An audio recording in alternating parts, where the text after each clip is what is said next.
যাচ্ছি তোমাদের অন্য আরেকটি ব্লগ ভিডিও নিয়ে চলে এলাম জমি বাড়িতে। জমিতে আমাদের কী কী ফসল করা হয়েছে সেগুলো দেখাচ্ছি। এই যেগুলো পাট গাছ বিক্রি করবো বলে গেড়েছি, আর যেগুলো বিছন, ধানের বিছন।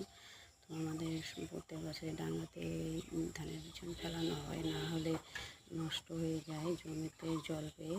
তো খুব সুন্দর হয়েছে ধানের বিছনগুলি। এই সময়ে আমরা ধানের গাছ লাগিয়ে থাকি। তো বিছন তোমাদের দেখাচ্ছি। আর এই যে রয়েছে আমার সুন্দর সুন্দর ভেন্ডির গাছ। তো কাদের কাদের এই লাইন বাই লাইন ভেন্ডির গাছগুলো ভালো লাগছে অবশ্যই কমেন্টে জানাবে। আর এদিকে ভেন্ডির গাছগুলো কিছুটা ফলন এসেছে, তো খুব একটা ফলন হয়নি। তো প্রচণ্ড হারে পাতা রয়েছে, খুব সুন্দর লাগছে আমার পাতাবাহার ভেন্ডির গাছগুলি। আর ভেন্ডি কিছুটা দেখানোর চেষ্টা করছি তোমাদের বন্ধুরা। তো তোমরা অবশ্যই কমেন্টে জানাবে যে গাছগুলি কেমন হয়েছে। আর একটি আকর্ষণীয় জিনিস তোমাদের তুলে ধরবো। এই যে দেখতে পাচ্ছ আমার জঙ্গল বাড়িতে একটা আমের গাছ, প্রচুর পরিমাণে আম ধরে।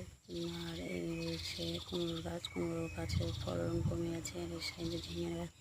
আর আকর্ষণীয় জিনিস হচ্ছে তাল গাছ। এই তাল গাছে প্রচুর পরিমাণে তাল ধরেছে। কারা কারা তাল খেতে ভালোবাসো অবশ্যই চলে এসো। আমাদের নিজস্ব তাল গাছ থাকাকালীনও আমরা তাল খেতে পারছি না, তালের বাধা খেতে পারছি না। তো কারা কারা গাছে চড়তে পারো চলে এসো তাড়াতাড়ি। তাল গাছে তাল পেড়ে দিয়ে যাও, তাহলে আমাদের একটু খেতে পারি। আমরা নিজেদের গাছ থাকাকালীনও আমরা খেতে পারছি না। চলো বন্ধুরা, এইটুকুই দেখা হয়েছিল আকর্ষণ।